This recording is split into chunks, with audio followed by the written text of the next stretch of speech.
All right, guys, today we're going to talk about how to find a good repair shop. Let's get into it. We get a ton, I can't tell you how many emails we get pretty much every day on, I need to find a good repair shop where I'm at. I wish you guys were where we are, and I need to find somebody like you, and do you have contacts here or there? And we try to answer as many as we can. If we do have a contact there, we try to get you guys to them. But I'll be honest, I mean, it's a big country and there's a lot of shops out there. And, although we do know a lot of people, in the industry, we don't have somebody everywhere. So we thought we'd do this video to kind of help you when you're reaching out to shops, how to determine or at least get the beginning processes of, is this a shop that I should be looking into, as a potential, provider for us for hopefully a long time. So the first thing that is going to be the easiest thing, and that is going to be Google reviews, right? So, I mean, the thing about Google reviews are they are not manipulatable at all. Manipulable? Is that a word? I don't know. Anyway, we'll go with it. So when somebody puts a Google review up, it's pretty much up, unless it's something that, if it's a lot of times they'll have a thing for, like, if it's a former employee bashing them, or if it is, somebody that just not even, we had somebody one time that left a Google review just because they didn't like a video that we did, right? Well, they never came into us to do any work with us or anything. So Google saw that, and they actually took it down. We actually didn't even ask them to take it down. I don't know how they saw it. So, but the thing with Google reviews are, that shop has not been able to go in and say, oh, delete that out.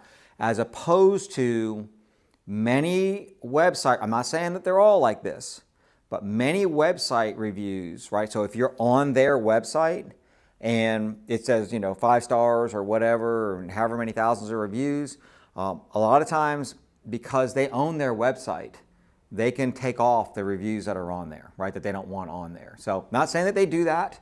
I'm just saying that in many cases it can be done, right? So be careful with that. I mean, we've all seen, like, some cheap, junky little thing you can buy, right, on some website, and, it's got 5,000 5-star reviews, and then you get it and the thing falls apart in your hand. Well, that's because those people control those reviews. All right, real quick, make sure you watch this video to the end, because the last thing we talk about can be one of the biggest red flags when dealing with a shop, or one of the biggest green flags. So make sure you watch that. Hey, while you're here, do me a favor. Hit that subscribe button, hit that bell notification, leave us a thumbs up, and drop a comment down below and let us know what you look for in a shop. Back to the video. You jumped on Google, you found a shop that's got good reviews there, and you're ready to make a phone call. So you're going to pick up the phone, give them a shout, and ask them if they can work on your car.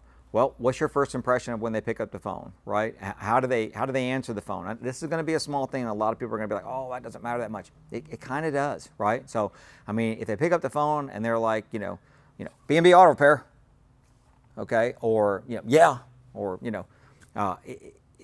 it just kind of shows you a little bit about the makeup of the business. I'm not saying that that a shop that talks like that can't do good. I'm just saying that, now we got to do a really deep dive into them. Are they in a hurry? When you start talking to them, do they ask you questions? This is a no-go gauge for this, right? You call up and you ask for, I'm going to give you a very common one. I need a price on brakes. If they just go, yeah, about $199, about $199, or $99 or $599 or $10,099, whatever the number may be, right? They throw a number out there really fast, and then that was it. They don't even ask you anything, right? Or maybe they throw the number out, $199, I get you in tomorrow, okay? Okay. The way it should go is, why do you need, absolutely I can get you a price on brakes, but why do you think you need brakes? Have you been to another shop? Have you had them looked at? Are they making noise? Are they vibrating? These are questions that should be asked, because at the end of the day, what people want is they want their car fixed, right? And a lot of times the information that they have, if they've done some Google searches, or maybe a friend of a friend of a friend has, told them, oh, I had a car one time that did that same thing and it needed that, you're calling in and asking for a certain product or a certain service, but what if that's not going to fix your problem? So a perfect example would be if you called in and you said, I need to get a price on an alignment, right? And then the first thing we're going to ask is, absolutely, we can give you a price on alignment. what makes you think you need one, right? And then if you say, I got a bad vibration. Okay, let's do this. Let's get the car in and take a look at the vibration, because an alignment's not going to cause a vibration. But that phone call is made all the time. We get it all the time.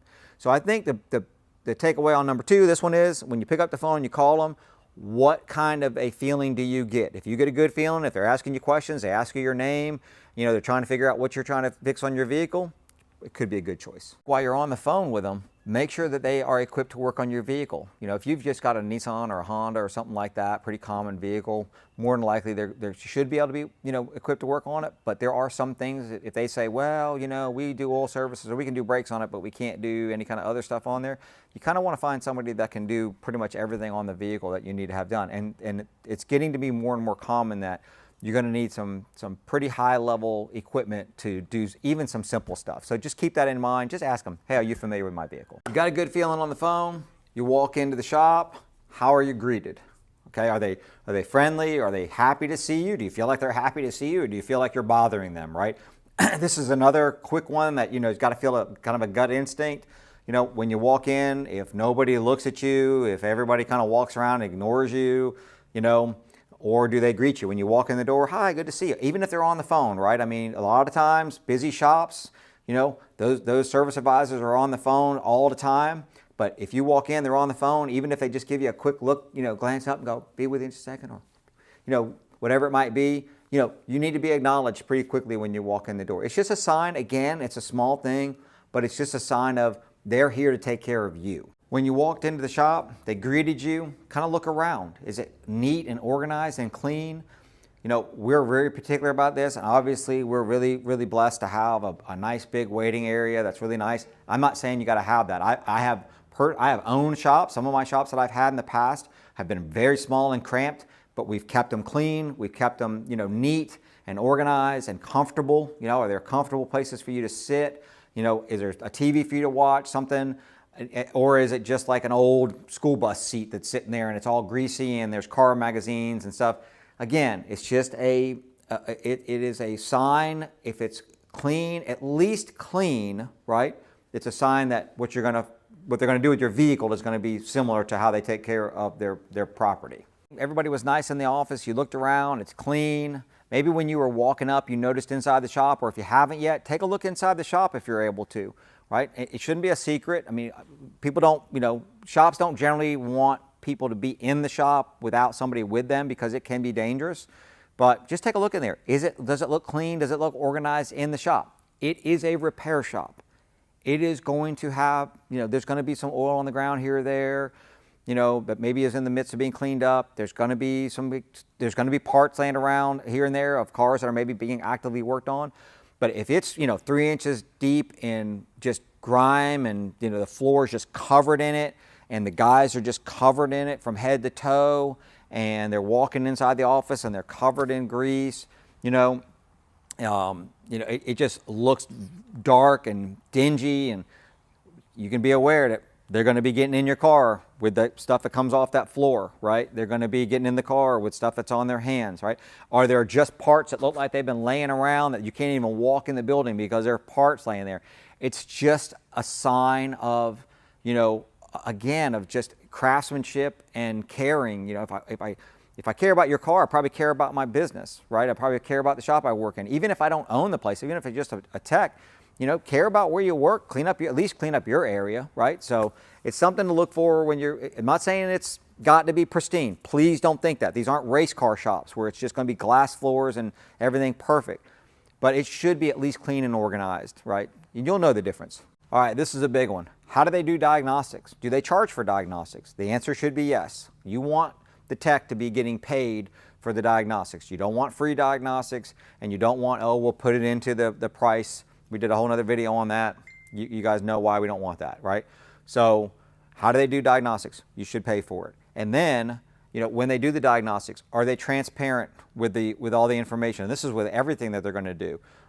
When they look the vehicle over, are they sending you pictures? Are they doing digital inspections?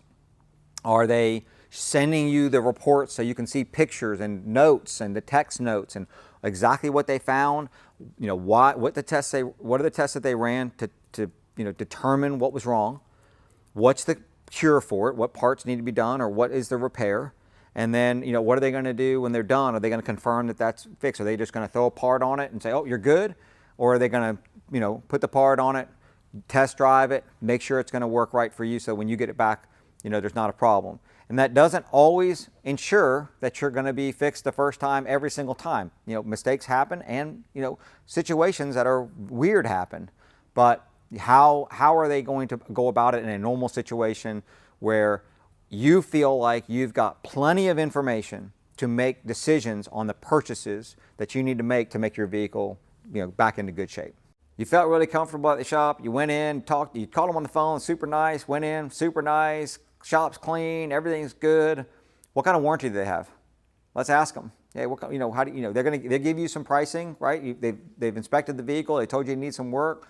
You feel comfortable about the work that they told you it needs, and now you just need to find out what kind of warranty do you give on your services. So, what we're looking for here is something that just doesn't feel right. If they say 90 days or 6 months, I mean, that's I wouldn't feel comfortable doing that. A year would be the absolute minimum, would be a year, and more than that, the more the better, obviously. So,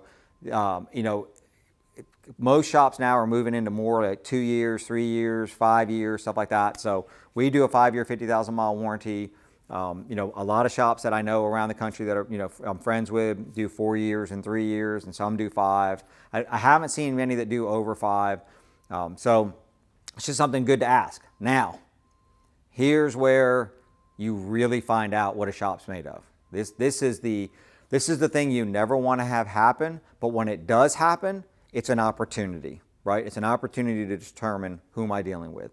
And that is what happens when something goes wrong, right? So something happens with the vehicle, whether it's, it's inside of warranty, or it's maybe pretty soon after you got the vehicle back, which is when most things happen, right? Most things don't, if they break 2 years from now, it's probably a part issue or something like that, and still need to know how they're going to take care of it. But let's say you leave and then you've got something going on and you call back up. What's the first response? For many, many years, a lot of shops, and I cringe when I even about to say this. A lot of shops will say, well, it's nothing we did.